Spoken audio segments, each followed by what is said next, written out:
So good morning to all. நம்ம இன்னைக்கு என்ன டாபிக் பார்க்க போறோம் அப்படின்னா, கைனமேட்டிக்ஸ் லெசன்ல இருக்கக்கூடிய ப்ரொஜெக்டைல் மோஷன்ங்கிற டாபிக்ல ரெண்டாவது டைப், அதாவது கைனமேட்டிக்ஸ்ல ப்ரொஜெக்டைல் மோஷனோட ரெண்டாவது டைப். ஃபர்ஸ்ட் டைப் நம்ம என்ன பார்த்தோம் அப்படின்னா, பர்டிகுலர் ஆங்கிள் நம்மளோட ஆப்ஜெக்ட் வந்து த்ரோ ஆகும்போது அது என்ன ப்ரொஜெக்டைல் மோஷனை வந்து மேற்கொள்ளுது அப்படின்னு சொல்லிட்டு பார்த்தோம். ஸோ செகண்ட் டைப் என்ன அப்படின்னா ஹரிசாண்டல் ப்ரொஜெக்ஷன், அதாவது நம்மளோட ஆப்ஜெக்ட் ஒரு பர்டிகுலர் ஹைட்ல இருந்து ஹரிசாண்டலா ப்ரொஜெக்ட் ஆகுது. ஓகே, அப்போ இது வந்து எடுத்துக்கக்கூடிய ஹரிசாண்டல் டிஸ்டன்ஸ் என்ன, நெக்ஸ்ட் அது டோட்டலா எவ்வளவு டைம்ல தரையை வந்து ரீச் பண்ணுது. ஓகே, நெக்ஸ்ட் அங்க வந்து இக்குவேஷன் ஆஃப் ட்ரெஜெக்டரி எப்படி இருக்கும், இதெல்லாம் தான் நம்ம இந்த லெசன்ல பார்க்க போறோம். ஓகேவா? So first one, horizontal type of ப்ரொஜெக்ஷனுக்கு இக்குவேஷன் ஆஃப் ட்ரெஜெக்டரி நம்ம எப்படி எழுதுவோம் அப்படின்னா, along the x direction it is to be x is equal to u into t நாம எடுத்துக்கலாம். அதாவது நமக்கு தெரியும் velocity is equal to distance or displacement divided by time.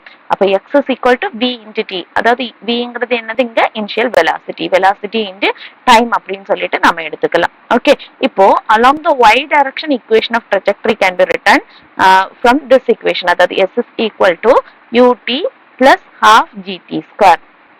Okay, இங்க initial வெலாசிட்டியை we have to consider 0 அப்படின்னு எடுத்துக்கிட்டோம் அப்படின்னா plus half gt square நமக்கு கிடைக்கும். ஏற்கனவே நம்ம இந்த equationல இருந்து t எடுத்துக்கலாம். t is equal to x divided by u ன்னு எடுத்துக்கலாம். இந்த equationல இதை substitute பண்ணிட்டோம் அப்படின்னா 1/2 into g of x square divided by u square கிடைக்கும். இதுதான் y directionல இருக்கக்கூடிய equation of trajectory. ஓகேவா? எஸ். நெக்ஸ்ட் அதோட டைம் ஆஃப் ஃபிளைட் அப்படின்னா என்னன்னா, அது வந்து அது தன்னோட ப்ரொஜெக்டைல் மோஷன்ல தரையை ஹிட் பண்றதுக்கு, கிரவுண்டை ஹிட் பண்றதுக்கு எவ்வளவு டோட்டல் டைம் எடுத்துக்குதோ அதுதான் நம்ம என்னன்னு சொல்லுவோம், டைம் ஆஃப் ஃபிளைட் அப்படின்னு சொல்லுவோம். இந்த டைம் ஆஃப் ஃபிளைட்டை நம்ம எந்த இக்குவேஷன்ல இருந்து எடுத்துக்கிறோம் அப்படின்னா இதே இக்குவேஷன். ஸோ இந்த இக்குவேஷன்ல half of gt ஸ்கொயர் இருக்கு. ஸோ இங்க டைம் ஆஃப் ஃபிளைட் இங்க நம்ம இந்த எஸ்ங்கிறது நம்ம என்னன்னு எடுத்துக்கலாம், டோட்டல் டிஸ்டன்சஸ் பர்டிகுலர் ஹைட்ல இருக்கு அப்படின்னு நம்ம கன்சிடர் பண்ணிக்கிட்டோம் அப்படின்னா நமக்கு t square is equal to 2h divided by ஜின்னு கிடைக்கும். அப்போ t இஸ் ஈக்குவல் டு square root of 2h divided by g அப்படின்னு நமக்கு கிடைக்கும். ஓகேவா? This is the time of flight equation. Okay, next one is horizontal range. Horizontal range அப்படின்னா என்ன, அது வந்து எரியறதுக்கு அது ஸ்டார்ட் பண்ண பாயிண்ட்டுக்கும் அது கிரவுண்ட வந்து ரீச் பண்ண பாயிண்ட்டுக்கும் இடையில இருக்கக்கூடிய ஹரிசாண்டல் டிஸ்டன்ஸ் தான் நம்ம என்னன்னு சொல்லுவோம், ஹரிசாண்டல் ரேஞ்ச் அப்படின்னு சொல்லுவோம். இந்த ஹரிசாண்டல் ரேஞ்சை we have to calculate from u into t equation use பண்ணி, அதாவது நமக்கு தெரியும் distance is equal to, இங்க distance is horizontal range is equal to u into time னு எடுத்துக்கலாம். u into time ஓட equation is 2h divided, that is root of 2h divided by g. so substitute பண்ணோம் அப்படின்னா horizontal range ஓட equation is root of 2h divided by g into u ன்னு நமக்கு கிடைக்கும். Okay, so next one is velocity of the projectile at any instant. so எந்த ஒரு particular இன்ஸ்டன்ட்லயும் அதோட வெலாசிட்டியை நம்ம எப்படி எடுத்துக்கலாம் அப்படின்னா இந்த ரெண்டு velocity, that means vx and vi யோட ஸ்கொயர் ரூட்ல எழுதிக்கலாம். அதாவது வெக்டர் அடிஷன்ல நம்ம வந்து கால்குலேட் பண்ணிக்கலாம். ஸோ நமக்கு அதுக்கு எந்த ஈக்குவேஷன் யூஸ் பண்ணுவோம் அப்படின்னா square root of vx square plus vy square use பண்ணுவோம். we already know that vy யோட வேல்யூ என்ன, vy is equal to, அதாவது நமக்கு ஈக்குவேஷன் தெரியும், v is equal to u plus gt. So இங்க நம்ம இனிஷியல் வெலாசிட்டி 0 அப்படின்னு போட்டோம் அப்படின்னா vy யோட வேல்யூ நமக்கு gt கிடைக்கும். நமக்கு vx ஓட வேல்யூ தெரியும், vx is same as that of the initial horizontal velocity-யா இருக்கும். ஓகேவா? அப்போ டோட்டல் வெலாசிட்டி, ரிசல்டன்ட் வெலாசிட்டிங்கிறது ux ஸ்கொயர் பிளஸ் vy யோட value g into t, g square t ஸ்கொயருக்கு ஈக்குவலா இருக்கும், square root of g square t ஸ்கொயருக்கு ஈக்குவலா இருக்கும். ஓகே, நெக்ஸ்ட் இங்க ஹரிசாண்டல் ப்ரொஜெக்ஷன்ல இருக்கக்கூடிய angle of velocity is calculated by tan inverse of gt divided by u. ஓகேவா? Tan inverse of gt divided by u means vy divided by vx. Tan inverse of vy divided by vx use பண்ணி நாம இதோட ஆங்கிளை calculate பண்ணிக்கலாம். we know that vi யோட value is gt divided by vx ஓட value is ux. Okay, so tan inverse of gt divided by ux use பண்ணி நம்ம இதோட ஆங்கிள் ஆஃப் ப்ரொஜெக்ஷனை கால்குலேட் பண்ணிக்கலாம். ஓகேவா? ஸோ இதுல ஒரு ப்ராப்ளம் மட்டும் நம்ம பார்த்துக்கலாம். a bomb is released from an aeroplane flying at a speed of 720 km per hour. So பாம்போட ஸ்பீடு 720 km per hour கொடுத்துருக்காங்க. இந்த ஹரிசாண்டல் டைரக்ஷன்ல இருக்கு. It is 800 meter above the ground, அதாவது h value is 8000 meter அப்படின்னு கொடுத்திருக்காங்க. At what horizontal distance from the initial position? இப்போ horizontal distance, அதாவது equation of horizontal distance is x is equal to u into t. கரெக்டா? x is equal to u into t. அப்ப இங்க வந்து u ஓட value நமக்கு தெரியும் 720 kilometre per hourல இருக்கு. அதை மீட்டர் per செகண்டா கன்வெர்ட் பண்றதுக்காக நம்ம என்ன பண்ணுவோம், 5/18 மல்டிப்ளை பண்ணுவோம். ஓகே, இன்ட்டு டைம் யூஸ் பண்ணணும். ஸோ டைமோட வேல்யூ நமக்கு தெரியாது. ஸோ டைமை நம்ம எந்த ஈக்குவேஷன் யூஸ் பண்ணி கால்குலேட் பண்ணலாம் அப்படின்னா, we know h is equal to half into gt square. Okay, இப்போ ஹெச்சோட வேல்யூ கொடுத்துருக்காங்க. 8000 is equal to 1/2 into 10 into t square கிடைக்கும். கிராஸ் மல்டிப்ளை பண்ணிட்டோம் அப்படின்னா 16,000 divided by 10 is equal to t square கிடைக்கும். Cancel out பண்ணோம் அப்படின்னா t யோட value நமக்கு 400 அப்படின்னு கிடைக்கும். சாரி, 40 செகண்ட்ஸ் அப்படின்னு கிடைக்கும். Root of 1600 is 40 seconds. Okay, so இதை எடுத்துட்டு போய் நம்மளோட எக்ஸோட இக்குவேஷன்ல போட்டுக்கிட்டோம் அப்படின்னா 720 into 5/18 into டைமோட இக்குவேஷன் இஸ் 40. ஸோ டிவைட் பண்ணோம் அப்படின்னா நமக்கு கிடைக்கக்கூடிய ஆன்சர் 8000 மீட்டரா இருக்கும். ஓகேவா? ஸோ ப்ரொஜெக்டைல ரெண்டு டைப் ஆஃப் ப்ரொஜெக்டைல் மோஷன் பார்ப்போம். One is a projectile is projected at an angle of theta, another one is horizontal projection. Okay va? Yes. So next we have to move on the topic of last topic as a circular motion. அதாவது circular motion அப்படின்னா என்னன்னா, நம்ம வந்து day to day லைஃப்ல நம்ம circular motions எல்லாமே பார்த்துட்டு இருக்கோம். அதாவது சர்க்குலர் மோஷன்ல என்னென்ன இதாகுது, தட் மீன்ஸ் நம்ம வந்து துணி துவைக்கணும் அப்படின்னா வாஷிங் மிஷின் யூஸ் பண்றோம். அப்ப அந்த வாஷிங் மிஷின் என்ன ஆகுது, சர்க்குலர் மோஷன்ல ரொட்டேட் ஆகுது. நெக்ஸ்ட் நம்ம டைம் பார்க்கணும் அப்படின்னா கிளாக்கை பார்க்குறோம். அப்போ கிளாக் எதுல ரொட்டேட் ஆகிட்டு இருக்கு, சர்க்குலர் மோஷன்ல ரொட்டேட் ஆகிட்டு இருக்கு. கரெக்டா? ஸோ இந்த சர்க்குலர் மோஷனை நம்ம ரெண்டு டைப் ஆஃப் சர்க்குலர் மோஷனா டிவைட் பண்ணிக்கலாம். One is uniform circular motion, another one is non uniform circular motion. So uniform circular motion அப்படின்னா என்னன்னா, ஸோ ஈக்குவல் டிஸ்டன்ஸை ஈக்குவல் டைம்ல அந்த ஒரு ஆப்ஜெக்ட் ரீச் பண்ணிச்சு அப்படின்னா அதை நம்ம யூனிஃபார்ம் அப்படின்னு சொல்லுவோம். ஃபார் எக்ஸாம்பிள் இப்போ கிளாக் இருக்கு, இந்த கிளாக்கோட மினிட் அண்ட் அவர் ஹேண்டில் இருக்கு, அது வந்து ஈக்குவலாவே நமக்கு டிராவல் ஆகிட்டே இருக்கும் கிளாக்குக்குள்ளால. கரெக்டா? ஸோ இந்த கிளாக்கோட மோஷனை தான் நம்ம என்னன்னு சொல்லுவோம், யூனிஃபார்ம் சர்க்குலர் மோஷன் அப்படின்னு சொல்லுவோம். அதுவே நான் யூனிஃபார்ம் சர்க்குலர் மோஷன் அப்படின்னா என்னன்னா, ஒரு ஸ்டோனை நம்ம வந்து ஒரு ஸ்ட்ரிங்ல கட்டி நம்ம நல்லா சுத்துறோம்னு வைங்க. இப்போ ஈச் அண்ட் எவ்ரி பாயிண்ட்ல அதோட வெலாசிட்டி வந்து சேஞ்ச் ஆயிட்டே இருக்கும். கரெக்டா? ஸோ அதோட வெலாசிட்டி ஈச் அண்ட் எவ்ரி பாயிண்ட்ல சேஞ்ச் ஆயிட்டே இருந்துச்சு அப்படின்னா அது நம்ம என்னன்னு சொல்லுவோம், நான் யூனிஃபார்ம் சர்க்குலர் மோஷன் அப்படின்னு சொல்லுவோம். ஓகேவா?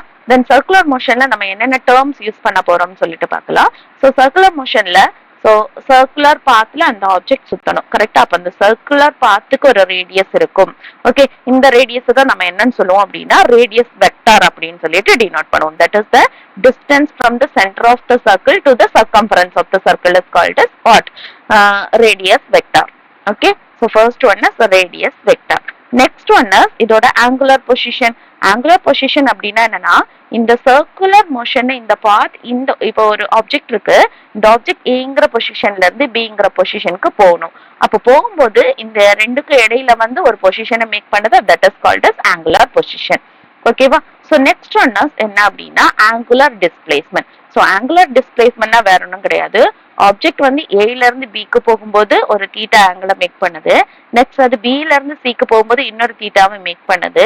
இப்போ இந்த ரெண்டுக்கும் இடையில இருக்கக்கூடிய டிஃபரன்ஸ் தான் நம்ம என்னன்னு சொல்லுவோம், ஆங்குலர் டிஸ்பிளேஸ்மெண்ட் அப்படின்னு நம்ம சொல்லுவோம். ஓகேவா? ஸோ இப்போ ஆங்குலர் டிஸ்பிளேஸ்மெண்ட்டை நம்ம எப்படி டினோட் பண்ணிக்கலாம் அப்படின்னா, del theta is equal to θ1 minus θ2 அப்படின்னு நம்ம டினோட் பண்ணிக்கலாம். இந்த ஆங்குலர் டிஸ்பிளேஸ்மெண்டோட யூனிட் என்ன அப்படின்னா ரேடியன் அப்படின்னு சொல்லிட்டு நம்ம மென்ஷன் பண்ணுவோம். நெக்ஸ்ட் இதுக்கு டைமென்ஷன் கிடையாது, it is a dimensionless quantity. It is a dimensionless quantity. ஓகேவா? So next one is angular velocity. Angular velocity அப்படின்னா என்ன, டிஸ்பிளேஸ்மெண்ட்னா என்ன, அதாவது ஒரு ஆப்ஜெக்ட் வந்து ஷார்டஸ்ட் டிஸ்டன்ஸ் வந்து எந்த பாத்ல வந்து மேக் பண்ணதோ அதுதான் நம்ம டிஸ்பிளேஸ்மெண்ட் அப்படின்னு சொல்லுவோம். அப்ப வெலாசிட்டி அப்படின்னா என்ன, டிஸ்பிளேஸ்மெண்ட் டிவைடட் பை டைம். அப்போ ஆங்குலர் வெலாசிட்டி அப்படின்னா என்னன்னா rate of change of angular displacement is known as angular velocity. அதாவது டைம் பொறுத்து angular displacement change ஆகுறது தான் என்னன்னு சொல்லுவோம் நாம angular velocity அப்படின்னு சொல்லுவோம். del theta divided by t is known as angular velocity. Okay, இப்போ angular velocity-யை நம்ம எந்த லெட்டர்ல டினோட் பண்ணுவோம் அப்படின்னா ஒமேகாங்கிற லெட்டர்ல டினோட் பண்ணுவோம். that is del theta divided by del t அப்படின்னு நம்ம சொல்லிக்கலாம். இதுலயே ரெண்டு டைப் இருக்கு. one is instantaneous, another one is average. so instantaneous angular velocity அப்படின்னா என்னன்னா limit t tends to 0 del theta divided by dt, that is denoted by d theta divided by dt ன்னு நம்ம சொல்லிக்கலாம். ஓகே, அப்போ angular velocityங்கிறது del theta divided by del t. Okay, இப்போ இது வந்து என்ன அப்படின்னா ஒரு வெக்டார் குவாண்டிட்டி. ஆக்சுவலி என்னன்னா இதுக்கு ஒரு டைரக்ஷனும் இருக்கும், தென் மேக்னிடியூடும் இருக்கும். So it is a vector quantity. இதோட யூனிட் என்ன அப்படின்னா நமக்கு தெரியும், தீட்டாவோட யூனிட் இஸ் ரேடியன், டைமோட யூனிட் செகண்ட். அப்போ இதோட யூனிட் ரேடியன் பர் செகண்ட் அப்படின்னு சொல்லுவோம். இதோட டைமென்ஷன் என்ன அப்படின்னா ரேடியனுக்கு டைமென்ஷன் கிடையாது, அதுவே செகண்ட்ஸ்க்கு டைமென்ஷன் இருக்கு. அப்ப இது மேல போகும்போது t⁻⁻1. ஸோ வெலாசிட்டி, ஆங்குலர் வெலாசிட்டியோட டைமென்ஷன் என்ன அப்படின்னா t⁻⁻1 in terms of ml t⁻⁻, இதுல சொல்லும் போது m⁻0 l⁻0 t⁻⁻1 அப்படின்னு நாம சொல்லிக்கலாம். ஓகே, ஸோ நெக்ஸ்ட் ஒன் என்ன அப்படின்னா ஆங்குலர் வெலாசிட்டிக்கும் லீனியர் வெலாசிட்டிக்கும் ஒரு ரிலேஷன் இருக்கு. என்ன ரிலேஷன்னா இது வந்து நமக்கு மோஸ்ட் ஆஃப் த ப்ராப்ளம்ஸ்ல யூஸ் ஆகும். So v is equal to r into omega. Okay, so நமக்கு தெரியும் v is equal to r into omega. ஓகேவா, லீனியர் வெலாசிட்டிக்கும் vங்கிறது லீனியர் வெலாசிட்டி, ஒமேகாங்கிறது ஆங்குலர் வெலாசிட்டி. ஆங்குலர் வெலாசிட்டியை ரேடியஸோட மல்டிப்ளை பண்ணா நமக்கு என்ன கிடைக்கும், லீனியர் வெலாசிட்டி கிடைக்கும். Okay, next one is angular acceleration. angular acceleration என்னன்னா rate of change of angular velocity is known as angular acceleration, that is del omega divided by del t is called as angular acceleration. It is denoted by the letter of alpha letterல நாம denote பண்ணுவோம். Okay, next instantaneous angular acceleration means d omega divided by dt ன்னு சொல்லுவோம். இதை in terms of நம்ம displacementல சொல்லணும் அப்படின்னா d square theta divided by dt square அப்படின்னு சொல்லிக்கலாம். ஓகே, ஸோ இதோட SI யூனிட் பார்த்தீங்கன்னா d square theta, that is theta ஓட SI unit is radian, dt square, t square ஓட SI unit is second power minus second square. So இது மேல வரும்போது radian per second, radian second power minus 2 நமக்கு கிடைக்கும். So இதோட dimensional formula is t⁻⁻2 அப்படின்னு நாம சொல்லுவோம். ஓகேவா, ஸோ ஆல்பா ஆங்குலர் ஆக்சிலரேஷன் 0வா இருந்துச்சு அப்படின்னா the circular motion is said to be a uniform circular motion அப்படின்னு நாம சொல்லுவோம். it is also a vector quantity. ஓகேவா, ஸோ சர்க்குலர் மோஷன்ல ஒரு ஆப்ஜெக்ட் சுத்தணும் அப்படின்னா என்னென்ன கண்டிஷன் பார்க்கலாம். இப்போ ஆப்ஜெக்ட் எப்படி சர்க்குலர் மோஷன்ல சுத்தும் அப்படின்னு சொல்லிட்டு பார்க்கலாம். ஒரு ஆப்ஜெக்ட் இருக்கு, ஸோ இந்த ஆப்ஜெக்ட் m மாஸோட இருக்கு. இந்த ஆப்ஜெக்ட்டுக்கு ஆப்ஜெக்ட் வந்து இந்த பாதையில என்ன போயிட்டு இருக்கு, வெலாசிட்டியோட மூவ் ஆயிட்டு இருக்கு. ஓகே, இஃப் நம்ம வந்து இங்க இருந்து ஒரு ஃபோர்ஸ் கொடுத்தோம் அப்படின்னா இந்த ஆப்ஜெக்ட் என்ன பண்ணும், இதே ஸ்ட்ரைட் லைன்ல இது வந்து தள்ளிட்டே போயிட்டு இருக்கும். கரெக்டா, அதுவே நான் வெலாசிட்டிக்கு ஆப்போசிட்டா நான் ஒரு ஃபோர்ஸ் கொடுக்கும் போது, வெலாசிட்டிக்கு ஆப்போசிட்டா ஒரு ஃபோர்ஸ் கொடுக்கும் போது என்ன ஆகும், அந்த ஆப்ஜெக்ட் வந்து என்ன ஆக ஆரம்பிக்கும், கொஞ்சம் கொஞ்சமா நகர்றத நிப்பாட்டிட்டு அது வந்து ஒரு, அதாவது அது ஃபைனலா ஸ்டாப் ஆயிரும். கரெக்ட், கொஞ்சம் கொஞ்சமா அது வந்து டிஸ்லரேட் ஆகி ஃபைனலா அது ஸ்டாப் ஆயிரும். கரெக்டா, இப்போ நம்ம என்ன பண்றோம் அப்படின்னா இதோட வெலாசிட்டி இந்த டைரக்ஷன்ல இருக்கு, இதுக்கு பெர்பெண்டிகுலரா நான் ஒரு ஃபோர்ஸ் அப்ளை பண்ணேன் அப்படின்னா, பெர்பெண்டிகுலரா நான் ஒரு ஃபோர்ஸ் அப்ளை பண்ணேன் அப்படின்னா இந்த வெலாசிட்டியோட மேக்னிடியூட் சேஞ்ச் ஆகாது, அது தன்னோட டைரக்ஷனை என்ன பண்ணும், சேஞ்ச் பண்ணும்.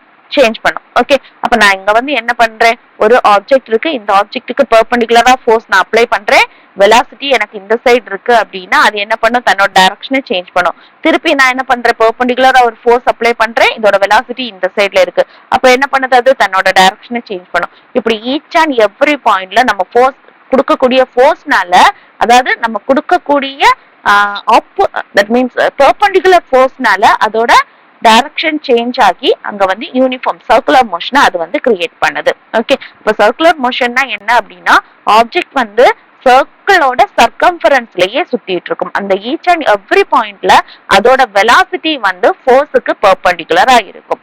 ஸோ இந்த டேர்ம் தான் நம்மளுக்கு என்னது கிரியேட் பண்ண வைக்குது, சர்க்குலர் மோஷனை கிரியேட் பண்ண வைக்குது.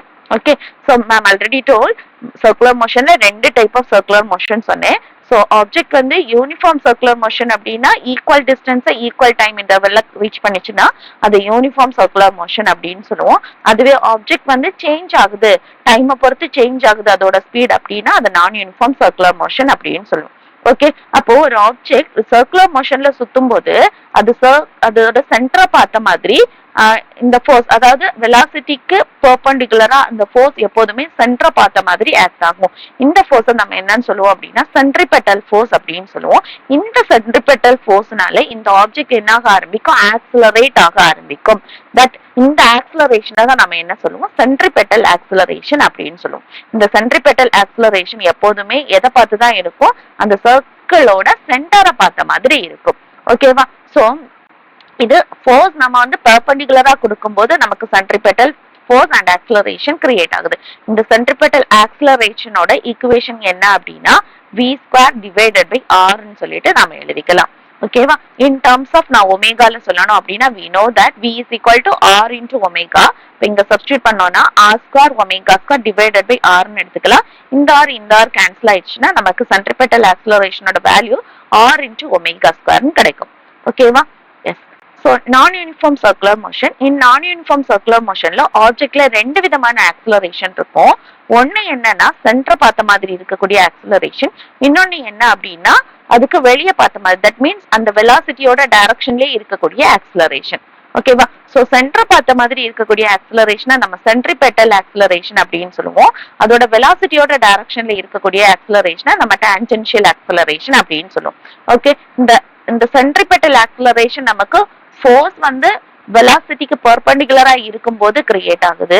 அதுவே ஃபோர்ஸ் வெலாசிட்டியோட டைரக்ஷன்லயே இருக்கும்போது, அலாங்கா இருக்கும்போது, தட் மீன்ஸ் நான் வெலாசிட்டி, ஒரு ஆப்ஜெக்டோட வெலாசிட்டி இங்க இருக்கு, அதே டைரக்ஷன்லயே நான் ஃபோர்ஸ் அப்ளை பண்றேன் மீன்ஸ் அப்ப இந்த ஆப்ஜெக்ட்ல கிரியேட் ஆகக்கூடிய ஆக்சிலரேஷனை தான் நம்ம டான்ஜென்ஷியல் ஆக்சிலரேஷன் அப்படின்னு சொல்லுவோம். ஓகேவா? சோ சென்ட்ரிபெட்டல் ஆக்சிலரேஷனோட ஈக்குவேஷன் v² பை r ன்னு சொன்னோம் அப்படின்னா டான்ஜென்ஷியலோட ஈக்குவேஷனை நம்ம எப்படி சொல்லுவோம், dv பை dt அப்படின்னு சொல்லிட்டு நம்ம மென்ஷன் பண்ணுவோம்.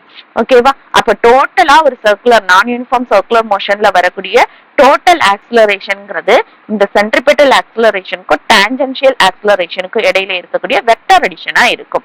ஓகேவா? So resultant of this acceleration is given as square root of at², அதாவது atங்கிறது நம்மளோட tangential acceleration square plus centripetal ஆக்சிலரேஷன்ங்கிறது v² divided by r the whole square. ஓகேவா? இந்த ரெண்டுக்கும் இடையில, தட் மீன்ஸ் இங்க பாத்தீங்கன்னாலே தெரியும் இது டான்ஜென்ஷியல் ஆக்சிலரேஷன், இது சென்ட்ரிபெட்டல் ஆக்சிலரேஷன், இதுக்கு இடையில தான் நமக்கு ரிசல்டன்ட் ஆக்ட் ஆகும். இந்த ரெண்டுக்கும் இடையில ரிசல்டன்ட்க்கும் நம்மளோட ஆக்சிலரேஷன் சென்ட்ரிபெட்டலுக்கும் இடையில இருக்கக்கூடிய angles given by the equation at divided by, that means tangential acceleration divided by centripetal acceleration equation use பண்ணி நாம எடுத்துக்கலாம். ஓகேவா? சோ நம்ம கைனமேட்டிக்ஸ் லெசன்ல நாம பார்த்திருக்கக்கூடிய டாபிக்ஸ் பாத்தீங்க அப்படின்னா ரொம்ப ஈஸியஸ்ட் டாபிக் தான். டிஸ்டன்ஸ்னா என்ன, டிஸ்பிளேஸ்மெண்ட்னா என்ன, வெலாசிட்டினா என்ன, ஆக்சிலரேஷன்னா என்ன, அப்புறம் நம்ம கைனமேட்டிக் ஈக்குவேஷன்ஸ் பார்த்தோம். அதுக்கப்புறமா நம்ம கிராஃபிக்கல் ரெப்ரசன்டேஷன் பார்த்தோம், அப்புறம் ரிலேட்டிவ் வெலாசிட்டி பார்த்தோம், அதுக்கப்புறம் ப்ரொஜெக்டைல் மோஷன் பார்த்தோம், நெக்ஸ்ட் சர்க்குலர் மோஷன் பார்த்தோம். இதுல ஈச் அண்ட் எவ்ரி டர்ம், எல்லா டர்முமே இம்பார்ட்டன்ட் தான். இந்த கைனமேட்டிக் ஈக்குவேஷன் எல்லா இடத்துலயுமே நமக்கு யூஸ் ஆகும். இந்த கிராஃபிக்கல் ரெப்ரசன்டேஷன் வராத கொஸ்டினே கிடையாது.